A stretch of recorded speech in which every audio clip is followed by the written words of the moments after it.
روایات کا ایک بے بہا سلسلہ ہے، اگر آپ کا وقت اجازت دے تو سلسلے کا آغاز بھی ہوتا رہے گا اسی طریقے سے۔ کبھی ابھی جنگ خندق کا تذکرہ ہوا، کبھی خیبر میں کہا کہ کل علم اسے دوں گا، لاؤتین الرایۃ غدا رجلا کرارا غیر فرار، کل علم اسے دوں گا جو کرار ہوگا غیر فرار ہوگا۔ اچھا اب ایک سوال ہے، مفتی صاحب یہاں تشریف فرمائیں کہ جب کرار کہہ دیا تو غیر فرار کا کہنے کی ضرورت کیا ہے؟ دیکھیں ایک دقت کے لیے اگر جب کرار کہہ دیا، کرار کا مطلب کیا ہے؟ آگے بڑھ بڑھ کر حملہ کرنے والا، اور یہ سند رسول نے بھی دی ہے اور اللہ کی جانب سے بھی یہ سند آئی ہے۔ اور کیسے آئی ہے کہ علی کے فضائل وہ ہیں کہ جبریل بھی قصیدہ پڑھ کے آتے ہیں، اور کیسے آتے ہیں کہ جب مختلف لوگوں نے جنگ عہد میں امیر المومنین کی تلوار ٹوٹی، نبی نے دستے دعا بلند کیے اور آسمان سے جبریل تلوار لے کر آئے اور قصیدہ پڑھتے ہوا آئے، لا فتح الا علی ولا سیف الا ذوالفقار، علی جیسا کوئی جوان نہیں، ذوالفقار جیسی کوئی تلوار نہیں۔ اب میں یہاں پر ہدیہ کروں کہ کرار جب کہہ دیا، کرار کا مطلب یہی ہے کہ آگے بڑھ بڑھ کر حملہ کرنے والا ہے۔ قرآن میں ایک آیت ہے، یہ بت جتنے بھی ہیں، یہ بت جتنے بھی ہیں سب مردہ ہیں، پھر فوراً کہا زندہ نہیں۔ توجہ فرمائیے گا، یہ بت جتنے بھی ہیں سب کے سب مردہ ہیں۔ جب مردہ کہہ دیا تو زندہ نہیں ہے کہنے کا فائدہ کیا ہے؟ اب دیکھیے قرآن وہ ہے جسے قیامت تک کا پیغام دینا ہے، اور قرآن اقیم الصلاۃ کہہ کے گزرے گا۔ اب شکیات مسائل، نماز کے مسائل رسول خدا بتائیں گے۔ اسی طریقے سے قرآن کی آیات کی تشریح رسالت مآب حضور اکرم صلی اللہ علیہ وسلم اور اہل بیت کرام کریں گے۔ تو قرآن کی آیات موجود ہیں۔ اب قرآن کے پاس وقت کم ہے، قیامت تک کے لیے ہدایت ہے، پیغام قیامت تک کے لیے دینا۔ جب کہہ دیا کہ بت سب کے سب مردہ ہیں تو یہ کہنے کی بات کیا ہے؟ زندہ نہیں۔ تو ادھر مفسرین نے 2-3 تفاسیر کی، اس میں ایک تفسیر امام شوکانی نے لکھا اور وہ میں فتح القدیر میں وہ میں ہدیہ کروں اس موقع پر، کہا کہ جب کہہ دیا کہ بت مردہ ہیں، اس کے بعد نفی کرنے کی غیر کے ذریعے سے ضرورت اس لیے آئی تاکہ کوئی یہ نہ سمجھ لے کہ اب مردہ ہوئے ہیں۔ نہیں، ہر زمانے میں بت مردہ ہیں، ایسا نہیں ہے کہ بت پہلے زندہ تھے اب مردہ ہیں، نہیں، بت مردہ تھے، مردہ ہیں، مردہ رہیں گے۔ اب کہا کرار کو علم دوں گا، غیر فرار کو علم دوں گا، یہ نہ سمجھ لینا کہ ابھی فقط اس جنگ میں علی کل بھی کرار تھا، علی آج بھی کرار ہے، علی کل بھی کرار رہے گا۔ کیا کہنے مفتی صاحب، علی کون ہیں؟ سبحان اللہ سبحان اللہ، کیا علامہ صاحب بڑا زبردست ماشاءاللہ بیان فرما رہے تھے۔ دیکھیے حضور علیہ السلام فرماتے ہیں کہ علی کے بارے میں، حضرت علی المرتضیٰ کے بارے میں، کہ لا تسبوا علیًا فإنہ ممسوس بذات اللہ تعالی، فإنہ ممسوس فی ذات اللہ تعالی۔ اس دور میں بھی ایسے لوگ تھے جو حضرت علی کے بارے میں برا کہتے تھے، اور ہر دور میں جو اچھے لوگ بھی ہوتے ہیں، برے بھی ہوتے ہیں، منافق اس وقت موجود تھے۔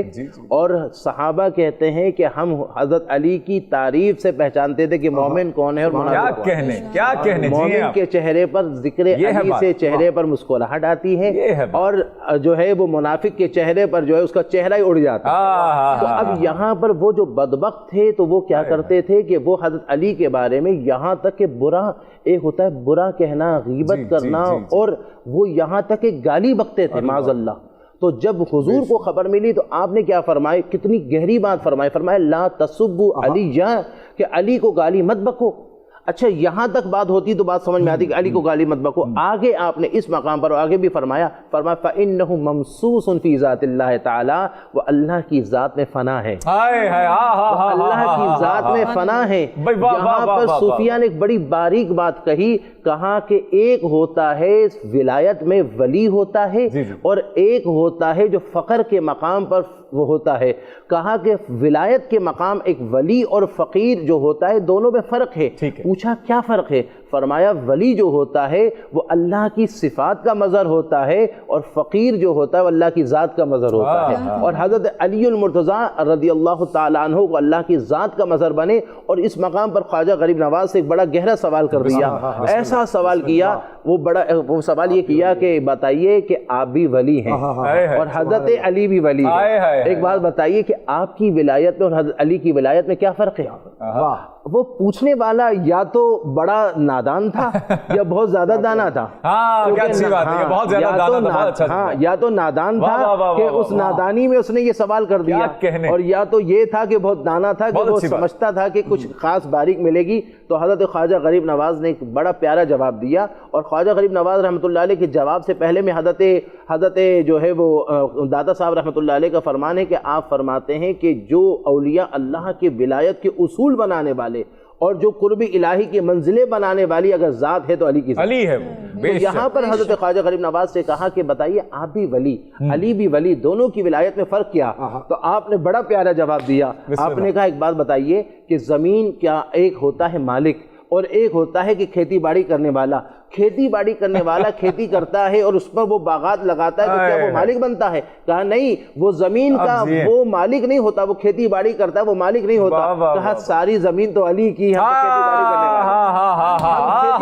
کرنے والے ہیں، ساری زمین تو علی کی ہے. حضرت علی جس کو چاہے، جب آپ کسی کو کھیتی دیں گے تو وہ کھیتی باڑی کر کے کچھ کما پائے گا، کچھ بنا پائے گا، کچھ لگا پائے گا.